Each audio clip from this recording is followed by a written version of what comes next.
Pakistani establishment के आशीर्वाद से तहरीक लब्बैक पर आयद पाबंदी ख़त्म होने के बाद अब ये सवाल किया जा रहा है कि मुस्तक़बिल की सियासत में इस जमात को क्या एजेंडा दिया जाएगा और इसे किस जमात के ख़िलाफ़ और किसके फ़ायदे के लिए इस्तेमाल किया जाएगा। सवाल ये भी है कि वफाकी हुकूमत के साथ किए गए खुफिया मुआहदे के तहत तहरीक लब्बैक का नाम कलअदम तंजीमों की फहरिस्त से निकलने के बाद मुल्की सियासत पर क्या असरात मुरतब होंगे और आइंदा इलेक्शन में ये पाकिस्तानी सियासत में कितना अहम किरदार अदा करेगी। अंदर की खबर रखने वालों का कहना है कि अप्रैल सन 2021 में तहरीक लब्बैक पर पाबंदी लगाना वज़ीर-ए-आज़म इमरान खान का फैसला था और इस्टेब्लिशमेंट इससे मुत्तफिक नहीं थी।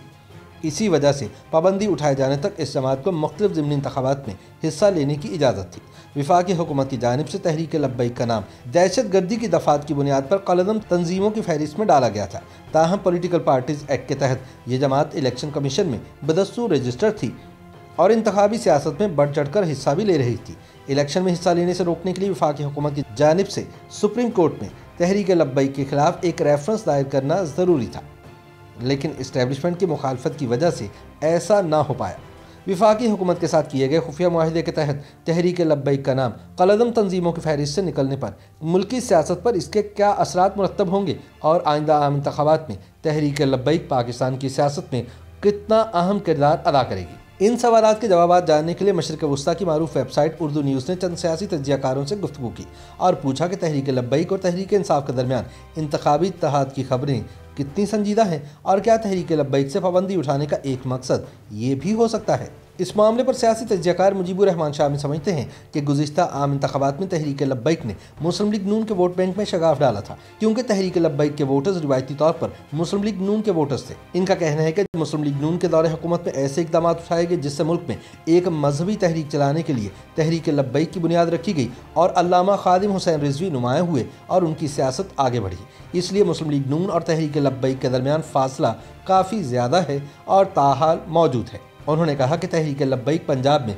कुछ मजहबी जमातों को साथ मिलाकर भी इत्तेहाद बना सकती है, लेकिन इस वक्त मुस्लिम लीग नून के साथ इनका इत्तेहाद होता नज़र नहीं आ रहा। इस वक्त इशारे तो ये मिल रहे हैं कि तहरीक इंसाफ के अंदर बाज़ अफराद तहरीक लब्बैक से इत्तेहाद के हामी हैं और तहरीक लब्बैक की तरफ से भी तहरीक इंसाफ से इत्तेहाद के इशारे मिल रहे हैं, लेकिन क्या ऐसा मुमकिन हो सकेगा, फ़िलहाल कुछ कहा नहीं जा सकता। मुजीबुर रहमान शामी इस नज़रिए से इत्तफाक नहीं करते कि तहरीक लब्बैक की वजह से 2018 के आम इंतखाबात में तहरीक इंसाफ कौमी असम्बली की 17 सीटें हार गई थी, क्योंकि पीटीआई मुखालिफ जीतने वाले उम्मीदवारों के वोटों का मार्जिन उतना ही था जितने वोट तहरीक लब्बैक के उम्मीदवारों ने लिए थे। मुजीबुर रहमान शामी के ख्याल में आइंदा इंतखाबात में भी तहरीक लब्बैक ने वही किरदार अदा करना है जो गुज़िश्ता आम इंतखाबात में इनसे लिया गया था। अगर तहरीक इंसाफ को तहरीक लब्बैक ने सपोर्ट किया तो कुछ हल्कों में इनको फ़ायदा हो सकता है, इसके अलावा कोई ज़्यादा तब्दीली होती नज़र नहीं आ रही। उन्होंने कहा कि वज़ीर-ए-आज़म ने मजबूर होकर तहरीक लब्बैक के साथ मुआहिदा किया, क्योंकि कानून नाफिज करने वाले इदारों ने कार्रवाई ना करने का मशवरा दिया था, लेकिन इनके लिए तहरीक लब्बैक के साथ इत्तेहाद करना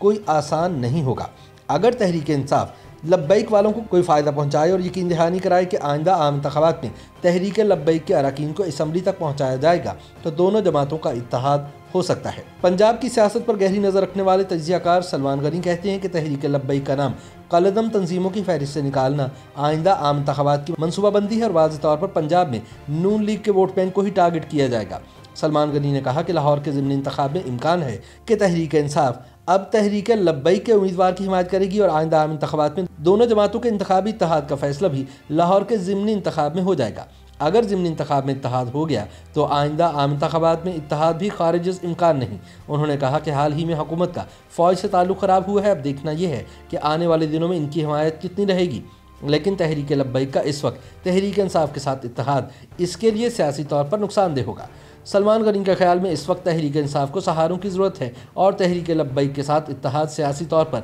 एक बेहतर सहारा है, लेकिन तहरीक लब्बैक का एक ऐसी जमात के साथ इत्तेहाद करना जिसने इन पर इंडिया से फंडिंग लेने के इल्ज़ामात आयद किए खासा नुकसानदेह होगा और तहरीक लब्बैक का वोट बैंक मुतासिर करेगा। उन्होंने कहा कि तहरीक लब्बैक तहरीक इंसाफ के साथ इत्तेहाद करते हुए कतराएगी, क्योंकि इसमें इनका फ़ायदा नहीं, लेकिन कोई है जो ऐसा चाहता है। सन 2018 के आम इंतखाबात में तहरीक लब्बैक के उम्मीदवारों ने दीगर जमातों खुसूसन नून लीग का न सिर्फ वोट बैंक तोड़ा, बल्कि दर्जनों नशिस्तों पर नून लीग के उम्मीदवारों की शिकस्त का मार्जिन तहरीक लब्बैक के उम्मीदवारों को मिलने वाले वोटों से कम था। 2018 के आम इंतखाबात में साबिक वज़ीर-ए-आज़म शाहिद खाकान अब्बासी, साबिक वज़ीर सेहत सायरा अफजल तारड़, साबिक वज़ीर मुमलिकत तलाल चौधरी, आबिद शेर अली समेत मुतादिद लीगी रहनुमा कौमी असम्बली की नशिस्त जीतने में नाकाम रहे और इनकी शिकस्त का मार्जिन चंद हज़ार वोट थे, जबकि तहरीक लब्बैक के उम्मीदवारों के वोट शिकस्त के मार्जिन से ज़्यादा थे। हत्ता के वज़ीर आज़म इमरान खान लाहौर के हल्का N 131 में साद रफ़ीक के मुकाबले में अपनी नशिस्त चंद सौ वोटों से जीतने में कामयाब हुए, जबकि इस हल्के में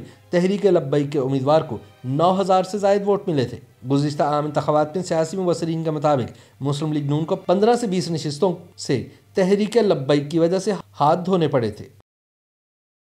YouTube पर गूगली न्यूज देखने के लिए youtube.com की सर्च बार में गूगली न्यूज TV टाइप करें। गूगली न्यूज के पेज पर सुर्ख रंग के सब्सक्रिप्शन वाले बटन पर क्लिक करना ना भूलिए। YouTube पेज पर अपलोड होने वाली वीडियोस से बाखबर रहने के लिए बेल आइकन पर क्लिक कीजिए। आपको हर नई वीडियो के बारे में नोटिफिकेशन मौसूल हो जाएगा।